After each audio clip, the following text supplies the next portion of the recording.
Hey, kenalin, nama gue Sinta. Umur gue sekarang 21 tahun. Di sini gue mau ajak kalian menyelami cerita masa lalu gue sampai sekarang. Kisah ini dimulai ketika gue pindah ke rumah baru waktu kelas 5 SD. Bagi gue secara pribadi, yang namanya meninggalkan kenyamanan yang sudah melekat dengan segala kenangannya itu sulit. Tapi gak apa-apa deh, mungkin ada hal baru yang akan menyambut. Dalam benak ingatan gue, rumah baru yang gue tempatin tuh bisa dibilang gak terlalu besar, tapi juga gak kekecilan. Ya, sedang lah. Bangunannya terdiri 3 lantai. Lantai paling atas dipakai buat jemur pakaian sambil main layangan. Lantai kedua cuma ada kamar pembantu. Sebut aja namanya Mbak Laras. Terus di lantai bawah, ya seperti layaknya rumah pada umumnya lah. BTW, sebelah kiri rumah gue itu tanah kosong ya guys. Persis banget di sebelah kamar gue. Nah, selama masih awal pindahan rumah, gue tidur di kamar sendirian. Soalnya kakak gue lagi ngerantau. Sampai suatu malam, tepatnya pas maghrib-maghrib, pintu kamar gue diketuk dari luar. Ternyata itu Mbak Laras. Mukanya pucat gitu kayak lagi sakit. Badannya agak gemeteran. Terus dia duduk di kasur gue sambil ngomong, "Non Sinta, Mbak Laras boleh kan numpang tidur bareng di sini?" Dan gue pun mengiyakan permintaannya. Soalnya kasur gue tingkat, atas bawah. Jadi boleh-boleh aja. Gue pergi pipis ke kamar mandi. Samar-samar gue denger suara ngorok. Gue kira palingan bokap gue. Pas gue mau balik ke kamar, kan gue lewatin depan TV tuh. Ternyata bokap gue masih melek sambil nonton bola. Nah, siapa dong yang ngorok? Sambil jalan santuy, gue ngebatin dalam hati. Apa jangan-jangan Mbak Laras yang ngorok? Pas gue balik ke kamar, ternyata itu bukan suara Mbak Laras. Terus suara siapa dong? Asli, bikin merinding. Jir, kalau bukan Mbak Laras yang ngorok, terus siapa dong? Ini gue gak salah denger kan ya? Untuk memastikannya, gue memberanikan diri nanya ke Mbak Laras yang masih nelungkup di dalam selimut. Mbak Laras? Dia gak merespon apapun. Tapi gue masih penasaran. Jadi gue tanya Mbak Laras sekali lagi. Mbak denger gak sih suara ngorok itu? Dan dari dalam selimut, dia ngangguk mengiyakan. Dan suara ngoroknya mendadak kenceng kayak teriakan. Mampus, ini gak beres nih. Gue lari dari kamar dan ninggalin Mbak Laras. Kebetulan ada nyokap, terus gue tarik dan gue paksa buat ke kamar. Di situ, gue suruh nyokap gue buat pasang telinganya buat denger suara aneh ini. Tapi anehnya, jadi hening, sunyi, senyap. Nyokap gue bilang gini ke gue, "Mama gak denger apa-apa kok. Kamu salah denger kali." Alamak, masa iya sih gue dari tadi ngehalu dengar suara ngorok kenceng? Akhirnya nyokap nyuruh gue cepet-cepet tidur dan dia ninggalin kamar gue. Gue berusaha banget buat tidur cepet, tapi gak bisa. Gak bisa dengan suara ngorok yang ngiremin gini. Gue berusaha ngajak ngobrol Mbak Laras, tapi berasa dikacangin. Dia gak respon perkataan gue, dan mendadak suara ngorok itu kedengeran lagi, sekenceng-kencengnya. Gue langsung lari keluar ninggalin Mbak Laras. Gue sampai ngos-ngosan depan bokap. Terus bokap mendadak beranjak dari sofa dan berusaha nenangin diri gue. Gue coba sampein apa yang gue denger dan gue tahu. Gue gandeng tangan bokap gue erat-erat. Tapi gue sadar suara ngorok itu samar-samar mulai menghilang. Dan bener aja dong, pas bokap gue masuk, gak ada suara sama sekali. Gue nangis dan meluk bokap gue. Bokap berpesan untuk cepat istirahat dan jangan lupa berdoa. Malam berikutnya, habis kelar ngerjain PR, gue sempetin buat baca komik Doraemon sampai ngantuk di kasur bawah. Lumayan nih, buat ngademin otak yang panas mikirin PR tadi. Nah, pas gue lagi baca komik, kamar mandi di sebelah itu berisik banget. Biar biur, kayak gak ada akhlak, padahal udah malam. Awalnya gue mikir, palingan Mbak Laras mungkinnya terlalu semangat sampai malam. Tapi mendadak gue buang jauh-jauh dugaan gue itu. Kalian tahu kenapa? Gue dengar suara sesuatu yang bikin telinga gue sakit. Ngep. Suara nyaring gesekan di tembok depan kamar gue. Persis banget kayak suara cakar Wolverine digasekin ke tembok.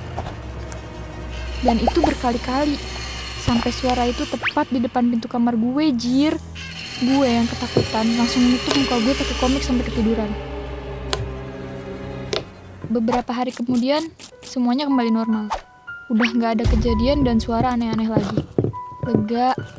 Malam hari itu, gue lagi foto-foto alay pakai kamera belakang. Ya maklum lah, zaman segitu belum ada kamera depan. Langsung deh, gue buka galeri karena penasaran sama hasilnya. Dan... gue langsung lempar jauh tuh HP. Gue kaget bukan main. Bukan karena muka gue burik, bukan. Tapi ada yang aneh. Gue coba ambil lagi tuh HP. Gue zoom tuh foto dan... jir, ada Mbak Kunti dong nyinyir natap gue di deket rak buku. Gue langsung lari keluar kamar. Padahal bokap gue lagi nonton TV di depan kamar. Dan anehnya, gak tau kenapa gue refleks hapus tuh foto ketimbang cerita ke bokap gue. Asli, mukanya kebayang banget. Rambutnya panjang berantakan. Matanya natap gue. Ih. 2 minggu setelah kejadian itu, gue jadi rajin sholat sama ngaji. Ya lumayan lah, meskipun baru baca ikro doang. Sebenarnya gue udah cerita ke bokap sama nyokap, tapi mereka tipikal yang skeptis akan hal-hal mistis. Cuma gue dan Mbak Laras yang paling paham akan situasi ini. Pernah waktu gue lagi mandi, mata gue kan pedes tuh kena sampo. Samar-samar gue lihat bayangan muka gede dong. Fix kayak buto ijo yang gue tahu di cerita Timun Mas. Pengen lari, tapi mana sempet andukan.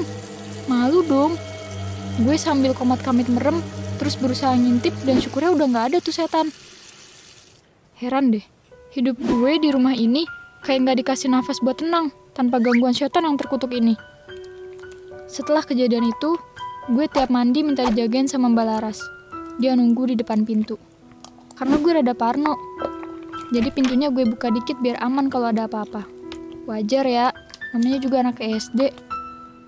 Kejadian horor ini berjalan terus-menerus. Kadang gue udah terbiasa, tapi di lain sisi gue masih takut. Gue masih inget banget tuh, Mbak Laras curhat gak betah kerja di sini. Katanya dia capek digangguin mulu. Gue sih kasihan, tapi mau gimana lagi? Sambil masang muka sedih, Mbak Laras cerita. Beberapa hari yang lalu dia ketindihan gitu. Dia ngerasa dirinya sadar, tapi gak punya kendali penuh atas badannya. Singkat cerita, kehidupan gue di rumah ini mulai normal. Semenjak gue masuk SMA lebih tepatnya. Dan gue punya adik yang masih kecil. Yang paling kecil sekitar 2 tahunan saat itu. Mbak Laras udah gak kerja lagi di rumah ini. Katanya dia mau bantu usaha keluarga di kampung.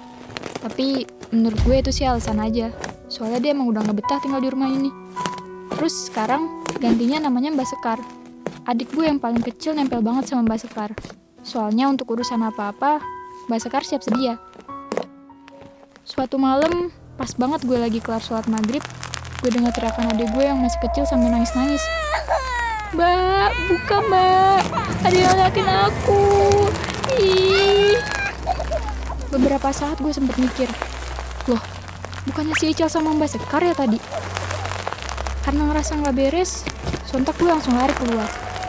Ternyata suaranya ada dari lantai 2. Gak pakai lama gue naik tuh ke lantai 2. Gue lihat ada gue nangis ngedekem ketakutan di depan pintu. Sumpah, gue saat itu agak sebel ke Mbak Sekar. Ada gue tuh masih balita, jadi kalau rewel tuh berisik.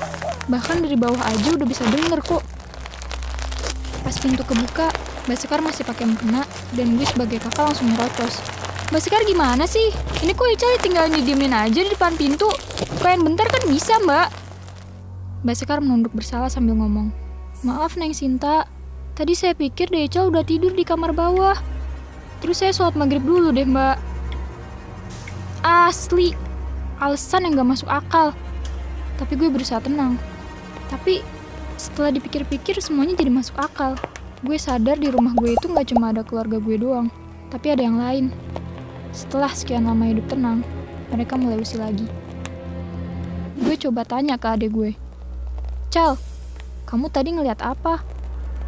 Dengan polosnya, dia bilang, ada sosok hitam gede di depan tangga. Terus tuh sesosok bayangan hitamnya naik tangga ke lantai 3. Dan asal kalian tahu, tuh tangga ada di depan kamar Mbak Sekar. Refleks, gue nangis sambil meluk adik gue. Dan Mbak Sekar mengantar kami ke lantai bawah. Kasian, masih kecil dikasih lihat gituan. Dan hal aneh pun terjadi. Keesokan harinya, adik gue gak mau masuk kamar mandi.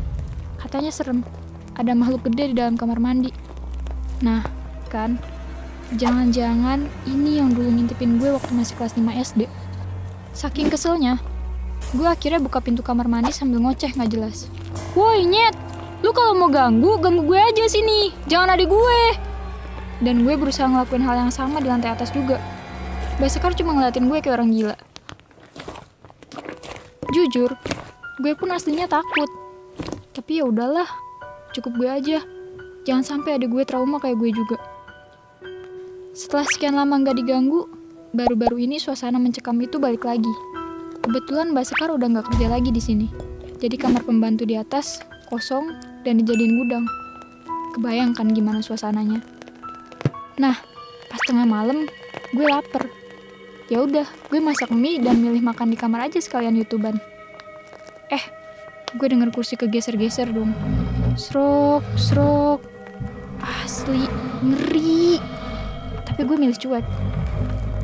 Malam berikutnya, pas gue lagi asik teleponan sama Ayang Embeb menghalukan masa depan dan menentukan nama anak nantinya, ada suara aneh nimbrung. Gue kira awalnya masalah sinyal. Tapi makin lama, makin jelas kayak nyanyi-nyanyi gitu. Mana pacar gue nanya pula saat itu juga. Yang, kok kamu malah nyanyi sih? What? Gue nggak nyanyi, Jir. Seketika gue nengok ke belakang. Dan